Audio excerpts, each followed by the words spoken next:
ವರ್ಷವೂ ಗಣೇಶ ವಿಸರ್ಜನಾ ಮೆರವಣಿಗೆ ಮೇಲೆ ದಾಳಿ ನಡೆದಿತ್ತು. ದೊಡ್ಡವರೇ ತಮ್ಮ ಮಕ್ಕಳ ಕೈಗೆ ಕಲ್ಲು ಬಾಟಲಿ ನೀಡಿ ಎಸೆಯುವಂತೆ ಪ್ರಚೋದನೆ, ಶಾಂತಿ ಕಾಪಾಡುವಂತೆ ಕೇಂದ್ರ ಸಚಿವ ಎಚ್.ಡಿ. ಕುಮಾರಸ್ವಾಮಿ ಮನವಿ. ಸಾಗಿ ಬರುತ್ತಿದ್ದ ಮೆರವಣಿಗೆಯ ಮೇಲೆ ಪೆಟ್ರೋಲ್ ಬಾಂಬ್ ದಾಳಿ ನಡೆಯುತ್ತದೆ ಎಂದರೆ ಇದೊಂದು ವ್ಯವಸ್ಥಿತವಾಗಿ ಅಶಾಂತಿ ಸೃಷ್ಟಿಸಲು ನಡೆಸಿದ ವಿದ್ರೋಹಿ ಕೆಲಸ ಎನ್ನುವುದು ಸ್ಥಳೀಯರ ಅಭಿಪ್ರಾಯ.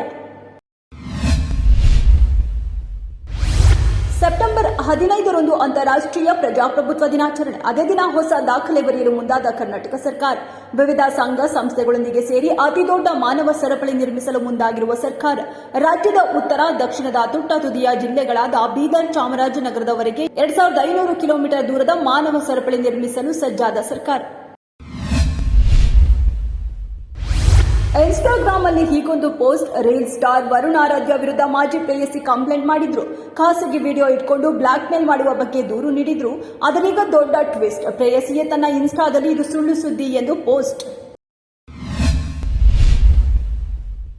ಬೆಂಗಳೂರು ಏರ್ಪೋರ್ಟ್ ರಸ್ತೆಯಲ್ಲಿ ತಡರಾತ್ರಿ ಹಿಟ್ ಅಂಡ್ ರನ್ಗೆ 3 ವಿದ್ಯಾರ್ಥಿಗಳು ಬಲಿ. ತಡರಾತ್ರಿ 3 ವಿದ್ಯಾರ್ಥಿಗಳು ಬೈಕ್ನಲ್ಲಿ ಲಾಂಗ್ ಡ್ರೈವ್ ಹೊರಟಿದ್ರು.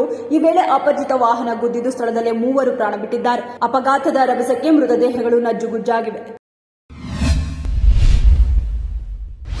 ನಾಗಮಂಗಲ ಗಣೇಶ ಮೆರವಣಿಗೆಯಲ್ಲಿ ಅಹಿತಕರ ಬೆಳವಣಿಗೆ. ಕಿಡಿಗೇಡಿಗಳ ಕೃತ್ಯಕ್ಕೆ 1.5 ಕೋಟಿ ಮೌಲ್ಯದ ಬಟ್ಟೆ ಅಂಗಡಿ ಭಸ್ಮ.